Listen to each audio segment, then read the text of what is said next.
Tired of being quarantined, Aiden apologizes to his camera, saying he's tried. Then he gets the rope ready to self-delete. This all started 42 days ago. When Aiden wakes up, the woman he spent the night with is already gone. He goes to the bathroom to wash up and finds a note from his parents with a check, reminding him to pay rent. He can hear yelling and pounding in the hallway, but thinks it's just the neighbors being themselves.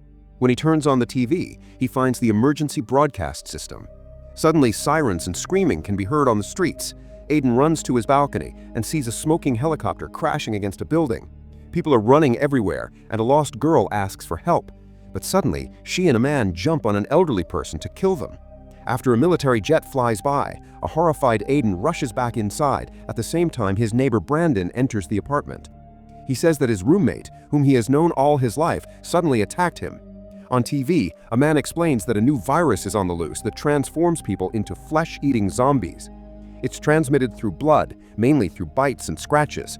Before the man can say more, the transmission ends. Realizing that Brandon was wounded by his roommate, Aiden grabs a knife to defend himself. As people in the corridor keep yelling and pounding on doors, Brandon's eyes start bleeding and his face begins transforming. He forces him to leave, and he has to run to push the door closed because Brandon finally snaps, trying to reach inside to attack him. After lots of effort, Aiden manages to lock the door and looks through the peephole, horrified to discover people eating each other in the hallway. He immediately steps back and tries to put himself together. On TV, they explain that the virus is taking over the world and tell people to stay home. Aiden starts drinking while trying to call his family, but the phone lines are down. Eventually, he gets a bunch of delayed texts from his father, saying he and his mom were going to see him, but they didn't have news about his sister. However, another text has an apology because they couldn't make it, and they ask Aiden to stay alive. The last text is from his mother, telling him to call them, but when he tries, the lines still don't work. Aiden has a breakdown and spends most of his day crying while staring at the world. Later, he decides to start counting the pandemic days and writes reminders on Post-its. He can't stop thinking about his father and their time together. On day 6, Aiden starts to move things around the house, desperate for a change. Experts on TV talk about the effects the quarantine is having on people's brains. On day 7, he tries recording a video log, but people are still screaming and attacking each other in the hallway, making terrifying noises that kill the moment. Aiden tries to explain how these non-stop noises have been affecting him, but he ends up closing the computer. On day 14, Aiden covers up all the windows so he can avoid seeing the state of the city, but he won't turn off the news.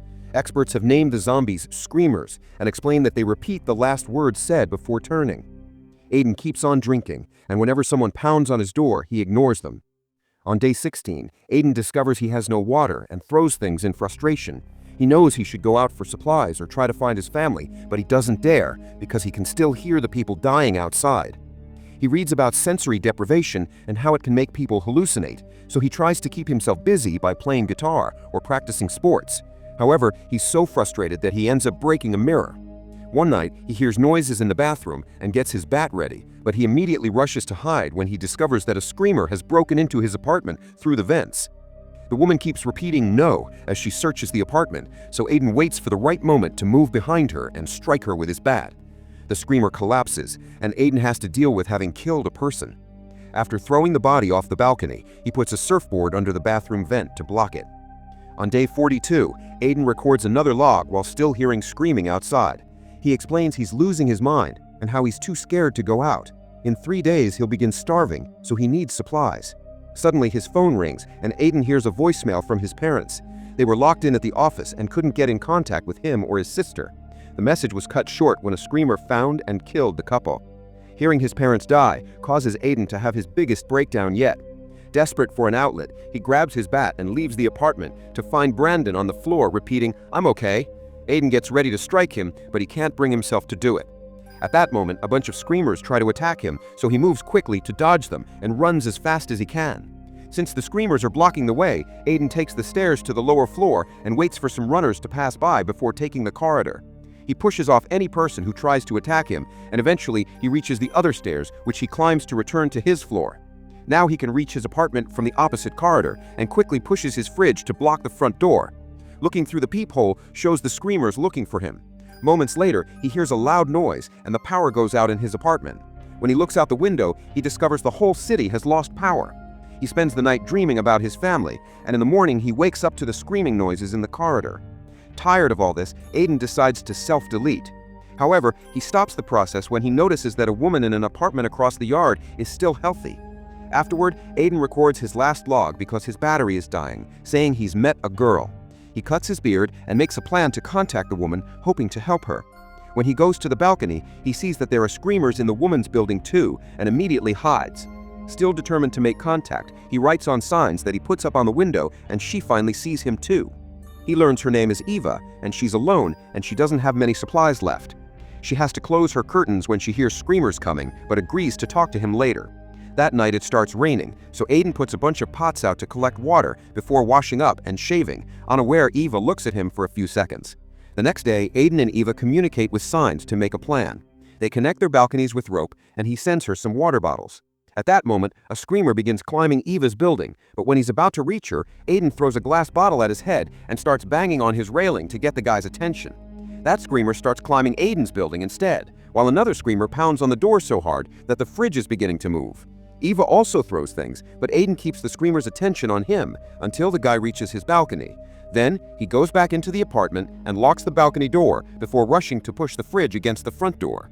The screamer outside begins pounding on the window to break it, but the wound makes him collapse, so Aiden uses the chance to run back outside and beat him up with the bat.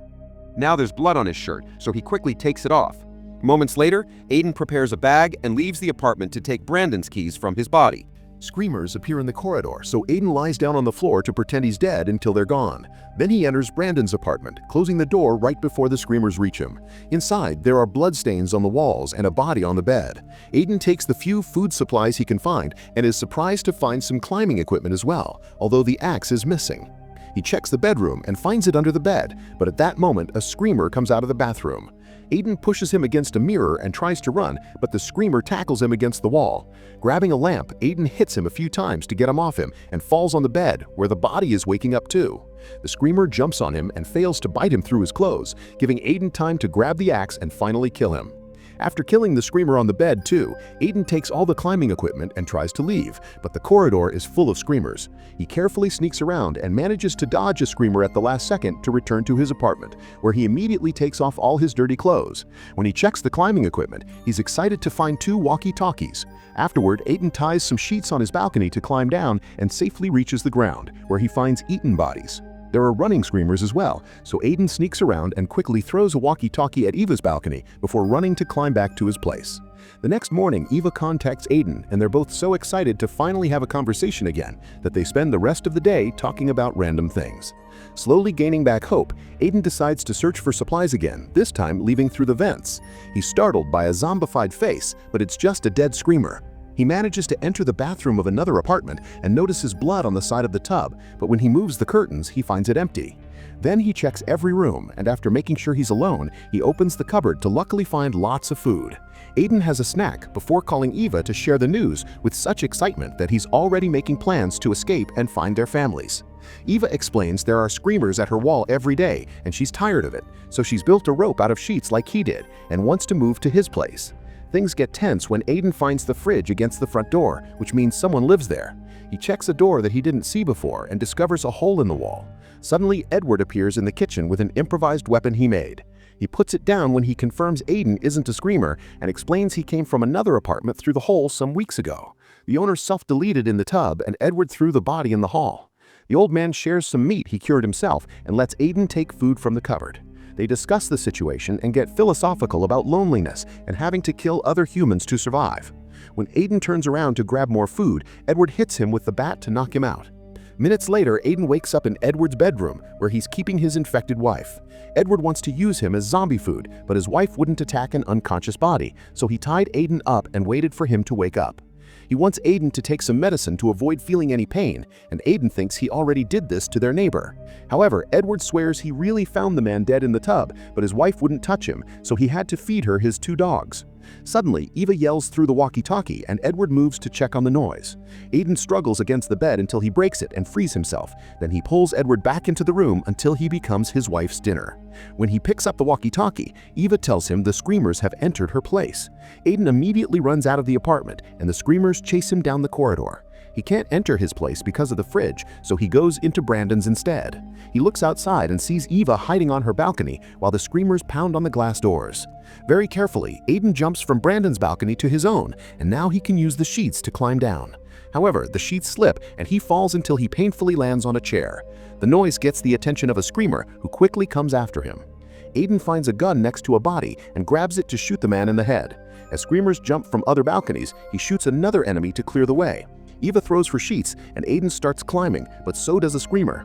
Aiden has no choice but to jump on a different balcony and cut the sheets to make the screamer fall. Now Eva can climb down to meet with Aiden on the lower floor with a tight hug. The duo goes inside the apartment and screamers come in when they open the door, but they go past them and lock up, leaving them inside. There are more creatures in the corridors, so they rush to the stairs and Aiden destroys the door handle. A zombified man on the steps can barely move, so the duo decides to spare him and moves to the next floor. When they open the door, two screamers tackle Aiden against the wall, and Eva pushes one down the stairs, but unfortunately Aiden and the other creature fall too. The screamer tries to bite Aiden until Eva kills him with the axe. Then the duo takes the corridor and begins running as fast as they can, hitting and pushing off all the screamers that try to attack them. This corridor connects both buildings, and Eva manages to enter Aiden's apartment, but he's jumped on by the screamer that has been outside his door since the beginning. This terrifying man tries to reach inside, however, Aiden manages to pull him back and finally kill him. Afterward, Aiden enters the apartment and starts taking off his clothes, thinking he's been bitten. He goes to the balcony to self-delete, but when he removes his last shirt, he finds no wounds. They don't have time to celebrate because there are screamers at the door, so they rush to push the fridge while promising to work together to survive.